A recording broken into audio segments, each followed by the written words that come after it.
Hello, I'm David Dubato, and this is the No Delusion Zone for Sunday, June 28th, 2026.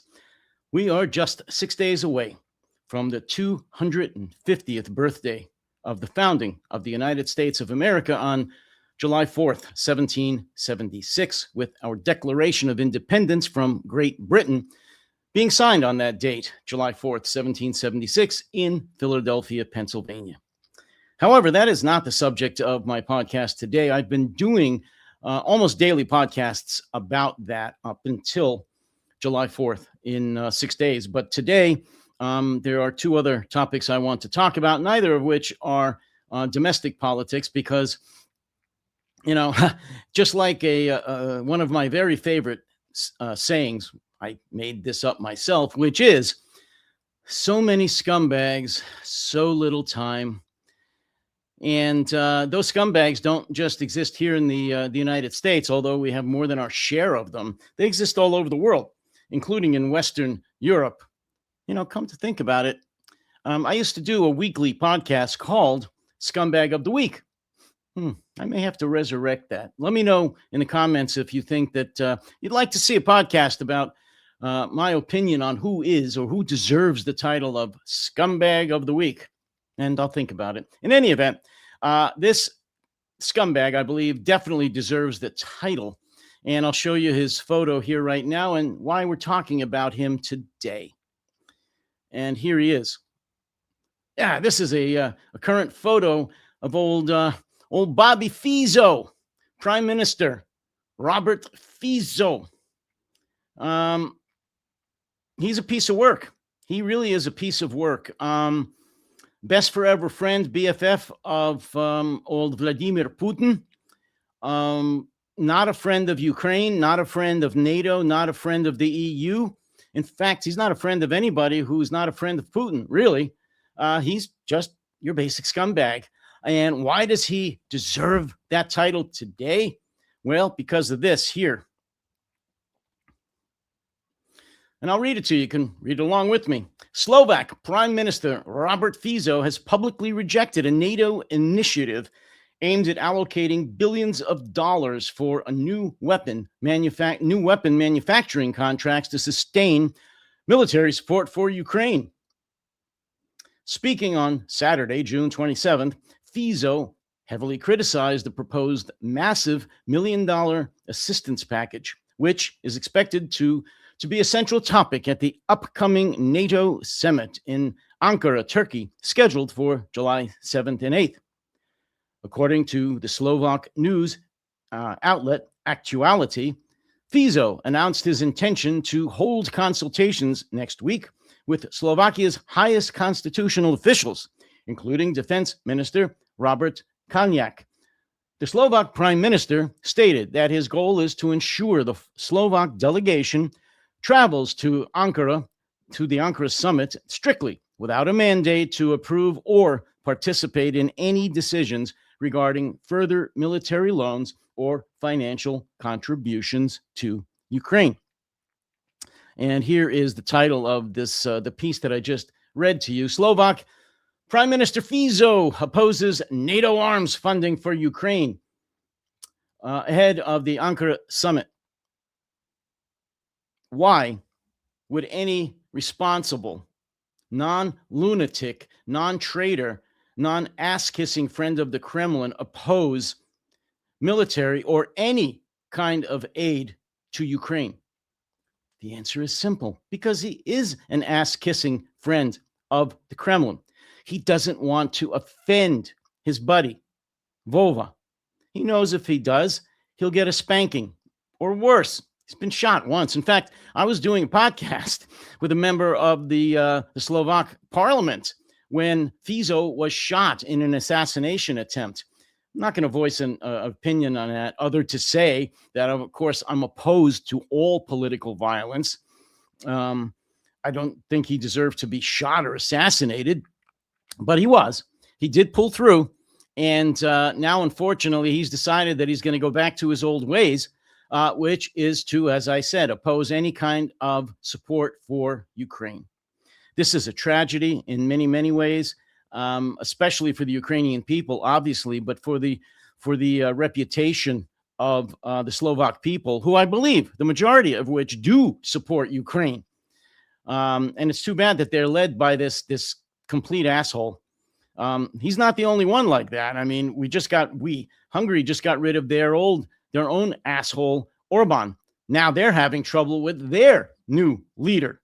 But that's another story and not for today. Fizo is, like I said, a real piece of work. And whether or not I do a new podcast, a weekly podcast on the scumbag of the week, I'm going to officially nominate him for the scumbag of the week based on his refusal to support the NATO proposal for additional military aid to Ukraine. Fizo, you are a scumbag. Hey. Now, moving on to the other focus of today's podcast on the No Delusion Zone, which, by the way, I would really love for you to like and subscribe to the No Delusion Zone. Need all the support you can get. Recently, I've gotten a bunch of new subscribers. I thank you very, very much. I am on my way. We are on our way at the No Delusion Zone to 50,000 YouTube subscribers. Please help put us over the 50,000 mark. Like and subscribe to the No Delusion Zone. Tell everyone you know to subscribe to the No Delusion Zone, and we will get there very soon and then shoot for the next goal after that.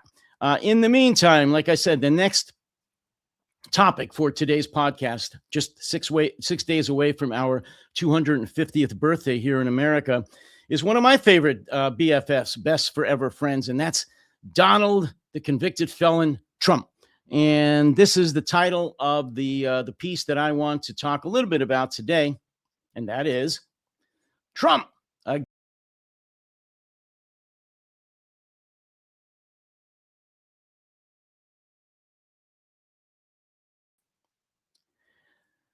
And the piece goes on like this. This is classic Trump threats, but just bear with me. You can read along with me.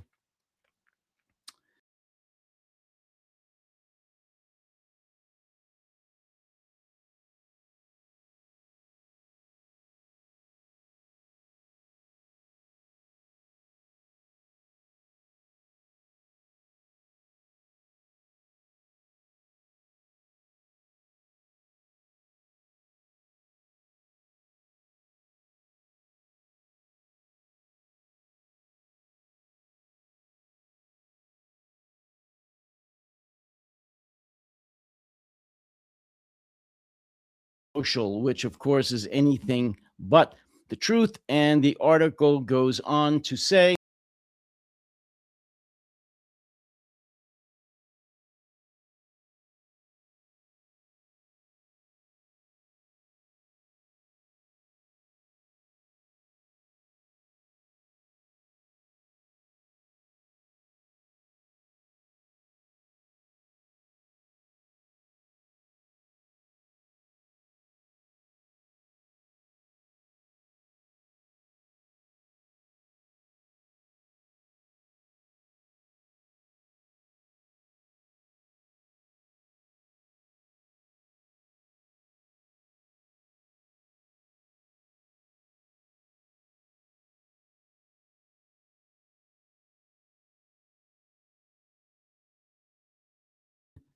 May. So again, there's old Donald Trump threatening either nuclear war or in some other delusional way, the complete erasure of the Iranian civilization, which, as anyone with a brain knows, goes back to the Persian civilization and thousands of years of history, longer than Donald Trump even knows about, because he doesn't read. He's functionally or possibly really illiterate.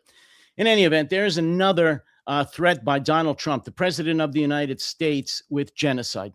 Genocide, folks. There's no other word for it, for wiping the Iranian civilization off the face of the earth, and according to him, never to return.